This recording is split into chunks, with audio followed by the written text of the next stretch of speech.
بسم اللہ الرحمن الرحیم۔ حضرات، ہم سورۃ العصر کا مطالعہ کرتے چلے آ رہے تھے۔ سورۃ العصر کے حوالے سے کچھ تعارفی باتوں کا مطالعہ کر چکے ہیں۔ آج ہم سورۃ العصر کا رواں ترجمہ پڑھیں گے اور پھر اس کی روشنی میں کچھ نتائج اخذ کرنے کی کوشش کریں گے۔ تو سب سے پہلے ہم سورۃ العصر کا ترجمہ پڑھ لیتے ہیں۔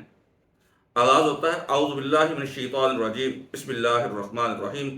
والعصر، قسم ہے زمانے کی، ان الانسان لفی خسر، یقیناً تمام انسان خسارے میں ہیں، الا الذین آمنوا، سوائے ان لوگوں کے جو ایمان لائیں، وعملوا الصالحات، اور نیک کام کریں، وتواصوا بالحق، ایک دوسرے کو حق کی تلقین کریں، وتواصوا بالصبر، اور ایک دوسرے کو صبر کی تلقین کریں۔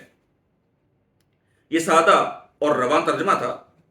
یہاں اس ترجمے سے جو باتیں ہمیں محسوس ہوتی ہیں، اس میں سے سب سے پہلی بات یہ ہے کہ اس سورہ مبارکہ کے اندر اللہ جل شانہ نے انسان کی کامیابی اور ناکامی کا ایک معیار بیان کیا ہے۔ یہاں یہ بات قابل غور ہے کہ ہر انسان کے ہاں کامیابی اور ناکامی کا کوئی نہ کوئی معیار ضرور موجود ہے۔ ہر انسان یہ چاہتا ہے کہ میں کامیاب ہو جاؤں، ہر انسان یہ چاہتا ہے میں ناکامی سے بچ جاؤں۔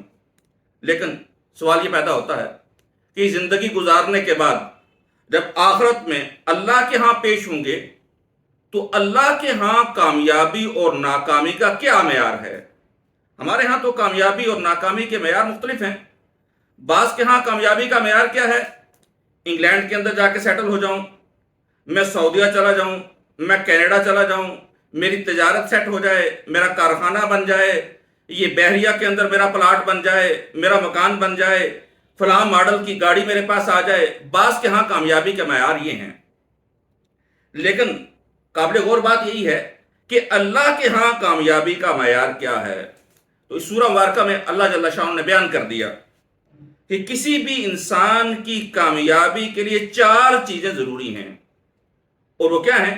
ایمان نمبر 1، نمبر 2 اعمال صالحہ، نمبر 3 آپس میں ایک دوسرے کو حق بات کی تلقین، اور نمبر 4 آپس میں ایک دوسرے کو صبر کی تلقین۔ انسان کا زندگی کا معیار جب بدلتا ہے، ناکامی اور کامیابی کا معیار جب بدلتا ہے، تو انسانی زندگی کے اندر کیا تبدیلیاں واقع ہوتی ہیں؟ تو اس کے لیے اگر صحابہ کرام کی زندگی کا مطالعہ کر لیا جائے تو صحابہ کرام کے دن رات بدل گئے، صبح و شام بدل گئے، عقائد بدل گئے، ان کی زمین بدل گئی، ان کی آسمان بدل گیا۔ کیا چیز تھی جس نے ان کے اندر یہ تبدیلی پیدا کر دی؟ یہی تصور تھا کامیابی اور ناکامی کا۔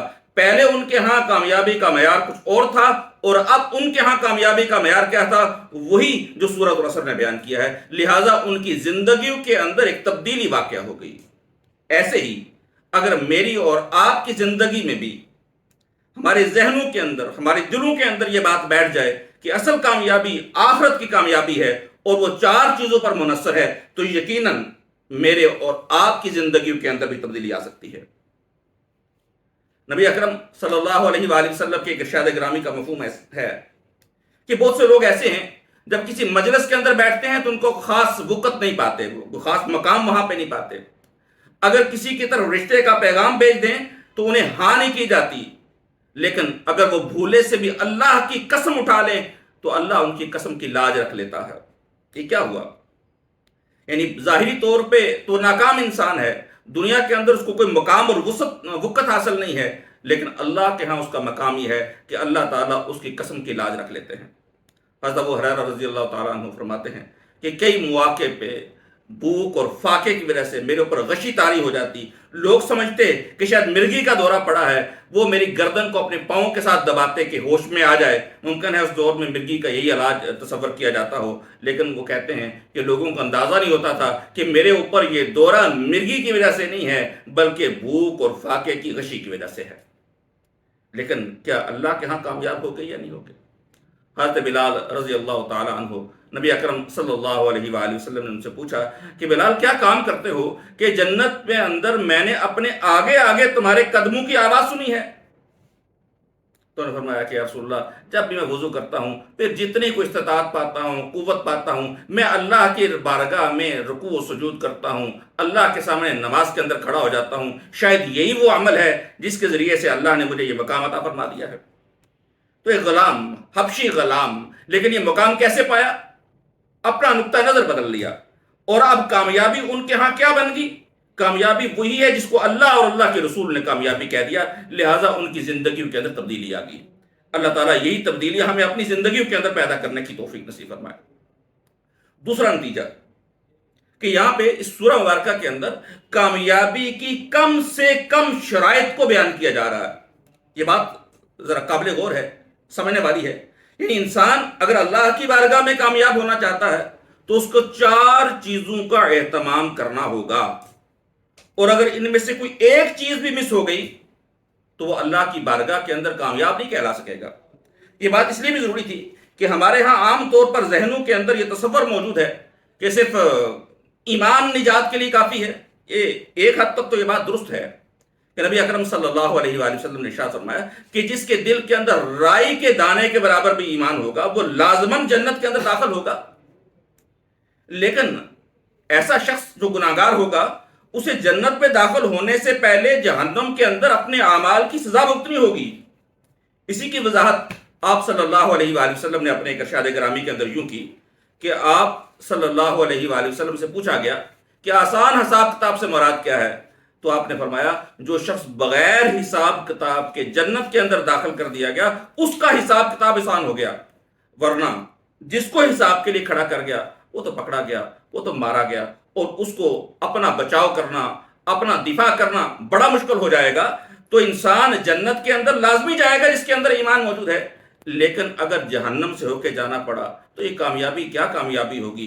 اللہ تعالیٰ ڈائریکٹلی ہمیں بغیر حساب کتاب کے اندر جنت کے اندر جانے والوں کے اندر شامل فرما دے تو یہ حقیقی کامیابی ہوگی۔ تو یہاں پہ دوسری بات جو قابل غور تھی وہ یہ ہے کہ یہاں پہ کامیابی کے کم سے کم لوازم کو بیان کیا گیا ہے۔ یہ بات ذرا مشکل سے سمجھ میں آتی ہے، میں اس کو ایک اور مثال کے ذریعے سے سمجھانے کی کوشش کرتا ہوں کہ میٹرک کے اندر 8 مضامین ہوتے ہیں، تو اگر کوئی شخص میٹرک کے اندر پاس ہونا چاہے تو اس کو کتنی کتابیں پاس کرنی پڑیں گی؟ کتنی مضامین کے اندر پاس ہونا پڑے گا؟ تو اس کو 8 مضامین کے اندر پاس ہونا پڑے گا۔ اگر وہ ایک مضمون کے اندر بھی فیل ہو گیا تو وہ کامیاب نہیں کہلائے گا۔ ایک اس سے اگلا سوال ہے کہ اگر کوئی شخص فرسٹ ڈویژن کو حاصل کرنا چاہتا ہے تو وہ کتنی کتابیں پڑھے گا؟ کیا وہ 8 پڑھے گا یا 8 سے زیادہ پڑھے گا؟ اور اگر کوئی امتیازی حیثیت میں پاس ہونا چاہتا ہے، اگر کوئی گولڈ میڈل حاصل کرنا چاہتا ہے، بورڈ ٹاپ کرنا چاہتا ہے، تو کیا اس کو بھی 8 ہی کتابیں پڑھنی پڑیں گی یا زیادہ پڑھنی پڑیں گی؟ تو اس کو بھی 8 ہی کتابیں پڑھنی پڑیں گی، صرف پڑھنے کا معیار بدل جائے گا۔ وہ جو گولڈ میڈل کے ذریعے سے کامیابی حاصل کرنا چاہتا ہے، ایسی کامیابی حاصل کرنا چاہتا ہے کہ بورڈ کے اندر ٹاپ کرے، وہ نہ صرف ہر کتاب کو پڑھے گا بلکہ کتاب کے ایک ایک چیپٹر کو پڑھے گا، ایک ایک پیراگراف کو پڑھے گا، ایک ایک سطر کو پڑھے گا۔ جب اس طریقے سے محنت کرے گا تو وہ انتہائی اعلیٰ درجے کے اندر کامیابی حاصل کر لے گا۔ بالکل یہی مثال ہے کہ اگر ہم آخرت کے اندر ادنا درجے کے اندر بھی کامیاب ہونا چاہتے ہیں تو یہ چاروں چیزیں بیک وقت کسی نہ کسی درجے کے اندر ہمیں کرنی ہوں گی، اور اگر ہم اعلیٰ ترین مقام حاصل کرنا چاہتے ہیں تو تب بھی انہی 4 باتوں کو، انہی 4 اعمال کو، انہی 4 صفات کو اختیار کرنا ہوگا، لیکن ان کا لیول کسی درجے کے اندر بدل جائے گا۔ اللہ تعالیٰ ان چاروں اوصاف کو ہمیں اختیار کرنے کی توفیق نصیب فرمائے۔ تیسری بات جو صرف ترجمہ سننے سے ہمیں اندازہ ہو جاتا ہے وہ یہ کہ جو بات اس سورہ مبارکہ کے اندر بیان کی گئی ہے اسے انتہائی زور کے ساتھ، انتہائی تاکید کے ساتھ، انتہائی موقت پیرائے کے اندر اس کو بیان کیا گیا ہے۔ اسی لیے آغاز کے اندر کہا گیا والعصر، قسم ہے زمانے کی۔ اللہ تعالیٰ نے آغاز میں بات بیان کرنے سے پہلے اس پر قسم کھائی ہے۔ تو قسم کیوں اٹھائی جاتی ہے؟ کسی بات کی اہمیت کا احساس دلانے کے لیے، کسی بات کی قدر و منزلت کو بڑھانے کے لیے اس کے اوپر قسم اٹھائی جاتی ہے۔ تو اللہ تعالیٰ نے اس سورہ مبارکہ کے پیغام کے بارے میں یہ بیان کرنے کے لیے کہ بہت ضروری ہے، اللہ تعالیٰ نے شروع کے اندر قسم بیان کی۔ آگے جب دوسری آیت کا آغاز ہوتا ہے ان یقیناً، اگلا لفظ آتا ہے لفی خسر، لام زبر لا، یہ بھی تاکید کے لیے آتا ہے۔ فی خسرن، خسرن میں جو خسرن نکرہ آیا ہے یہ بھی زور دینے کے لیے آیا ہے، اور پھر جملہ اسمیہ بھی یہاں پہ جملہ اسمیہ کے اندر اس بات کو بیان کیا گیا ہے۔ گویا کسی بات کو عربی کے اندر جتنے زیادہ سے زیادہ موقت پیرائے کے اندر بیان کیا جا سکتا ہے، جتنا زیادہ سے زیادہ تاکیدی انداز کے اندر بیان کیا جا سکتا ہے، وہ اسلوب یہاں پر اختیار کیا گیا ہے۔ کیوں؟ اس لیے کہ اللہ جو ہمارا خالق اور مالک ہے اسے اچھی طرح معلوم ہے کہ ایک دور میں مسلمان ایسے ہوں گے جو اس بات پہ بھروسہ کر کے بیٹھ جائیں گے کہ نہیں، صرف ہم نے کلمہ پڑھ لیا ہے، جنت کے اندر جانے کے لیے یہ کافی ہو جائے گا، وہ اعمال صالحہ کو بھی چھوڑیں گے، وہ تواسب الحق کو بھی چھوڑیں گے، وہ تواسب الصبر کو بھی چھوڑیں گے۔ لہٰذا اللہ جل شانہ نے ابتدائی وحیوں کے اندر ہی اپنا پیغام باشگاف الفاظ میں لوگوں کے سامنے کھول کے بیان کر دیا کہ اگر کامیاب ہونا چاہتے ہو، اگر خسارے سے بچنا چاہتے ہو تو یہ چاروں کی چاروں چیزیں اختیار کرنی ہوگی۔ تیسری بات یہ تھی کہ اس سورہ مبارکہ کے اندر جو انداز ہے وہ انتہائی تاکید والا ہے اور زور والا ہے۔ آخری بات، چوتھا نتیجہ جو صرف ترجمے سے اندازہ ہو جاتا ہے کہ یہ چاروں شرطیں بیک وقت لازم ہیں۔ ایسا نہیں ہو سکتا کہ چاروں میں سے اگر ایک چیز چھوڑ دی جائے تو انسان کامیاب ہو جائے گا، نہیں، خسارے سے بچنا ہے، کامیاب ہونا ہے تو ان چاروں چیزوں کو بیک وقت اختیار کرنا ہے۔ یہ بالکل ویسی ہے جیسے حکیم کوئی ڈاکٹر کسی کو نسخہ دے اور اس نسخے کے اندر 4 اجزاء شامل ہوں، اور کوئی انسان اپنی مرضی سے بیچ میں سے ایک جز چھوڑ دے، ایک حصہ چھوڑ دے بیچ میں سے، تو ہو سکتا ہے کہ وہ جس جز کو چھوڑ رہا ہے وہ 3 کے مضر اثرات کو روکنے والا ہو سکتا ہے بیماری کو ختم کرنے کے اعتبار سے سب سے مؤثر جز وہی ہو، تو اگر ایک جز کو چھوڑ دیا جائے تو اب نسخہ حکیم ڈاکٹر کا نہیں رہے گا بلکہ انسان کا، مریض کا اپنا بن جائے گا، اور اب اگر اسے شفا حاصل نہ ہو تو وہ ڈاکٹر سے، حکیم سے کوئی گلہ نہیں کر سکتا کہ تمہارے نسخے کے باوجود مجھے شفا حاصل نہیں ہوئی، کیونکہ اس نسخے کا ایک جز، ایک حصہ مریض نے اپنی مرضی سے نکال دیا ہے۔ بالکل ایسے ہی اللہ جل شانہ نے اپنی 13ویں وحی کے اندر واشگاف الفاظ کے اندر بیان کر دیا، والعصر ان الانسان لفی خسر الا الذین آمنوا، سوائے ان لوگوں کے جو ایمان لے آئیں، اور عامل الصالحات، نیک کام کریں، پھر اور کا لفظ آ گیا، وتواصوا بالحق، آپس میں ایک دوسرے کو حق کی تلقین کریں، پھر واو کا لفظ آ گیا، وتواصوا بالصبر، ایک دوسرے کو صبر کی تلقین کریں۔ یہ اللہ کا کلام ہے، اللہ کے ہاں الفاظ کی کوئی کمی نہیں ہے۔ اللہ نے یہاں پہ واو درمیان میں اس لیے ڈالے ہیں بیچ میں تاکہ انسانوں کو یقین آ جائے، انسانوں کی سمجھ میں آ جائے کہ اگر اللہ کی بارگاہ کے اندر کامیاب ہونا ہے تو صرف ایک چیز کافی نہیں ہے، صرف 2 کافی نہیں ہے، 3 کافی نہیں ہے، بلکہ یہ چاروں چیزیں جو اختیار کی جائیں گی تو پھر اللہ کے ہاں جا کے کامیاب ہو سکیں گے۔ یہی وہ بات ہے جس کو امام غزالی رحمہ اللہ تعالیٰ نے اپنی تفسیر کے اندر اس کو بیان کیا ہے۔